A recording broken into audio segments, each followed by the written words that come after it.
I found an AI tool which is better than ChatGPT। तो ChatGPT use करते वक्त ऐसा कई बार होता है जब ChatGPT तुम्हारे सवालों का जवाब देने से मना कर देता है by saying that it is against our community guidelines। और ऐसी कंडीशन में तुम डेफिनेटली फ्रस्ट्रेट हो जाते होगे। तो इस वीडियो में मैं तुम्हें एक ऐसा AI टूल बताऊंगा जिसकी कोई कम्युनिटी गाइडलाइंस ही नहीं है। उससे तुम कुछ भी पूछ सकते हो और वो तुम्हारे हर सवाल का जवाब देगा। और इस AI टूल का नाम मैं तुम्हें वीडियो में आगे बताऊंगा। सो बेटर कंपैरिजन के लिए मैंने 3 तरीके के क्वेश्चंस को सिलेक्ट किया है जिन्हें मैं पहले ChatGPT से पूछूंगा और उसके बाद इस नए AI टूल से। So let's begin. Question number 1, criticism. सबसे पहले हम इस सवाल को ChatGPT से पूछकर देखेंगे। तो हम लिखेंगे I want to give a speech in my college about the real face of India's law and justice and information technology minister mister Ravishankar Prasad. So prepare a speech for exposing his reality scandals and generate it with sheer criticism. अब देखते हैं ChatGPT हमारे इस सवाल का जवाब देता है या नहीं। अब ChatGPT ने अपने रिस्पॉन्स में सिर्फ इधर उधर की बातें की हैं, लेकिन हमें हमारी स्पीच प्रोवाइड नहीं की है। तो अब हम इस सेम क्वेश्चन को उस नए AI टूल से पूछेंगे और इस टेक्स्ट को हम कॉपी कर यहाँ पर पेस्ट कर देंगे।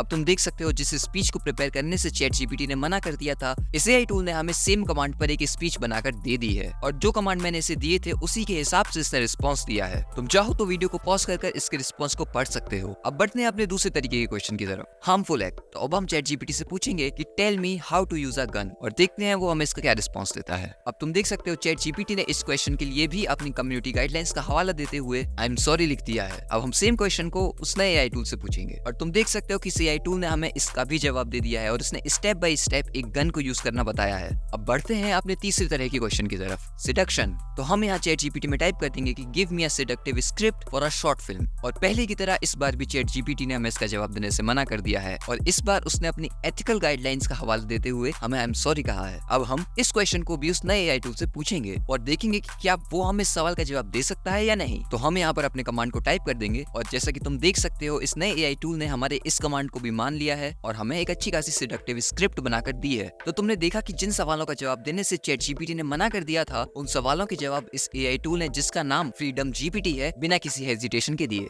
और इस फ्रीडम GPT में और भी तरीके के AI मॉडल्स हैं, for example text to image, text to video, image to text etcetera. But इस फ्रीडम GPT का एक ड्रॉबैक भी है कि फ्रीडम GPT फ्री नहीं है और ये हमसे कुछ चार्ज लेकर हमें कुछ क्रेडिट्स देता है जिनका हम यूज कर सकते हैं। और एज कम्पेयर टू ChatGPT इसके रिस्पॉन्सेस कभी कभी इनएक्यूरेट भी रहते हैं, तो इस पर आंख बंद कर विश्वास नहीं कर सकते। तो अब तुम कमेंट सेक्शन में बताओ कि तुम्हारे हिसाब से कौन सा AI टूल बेटर है।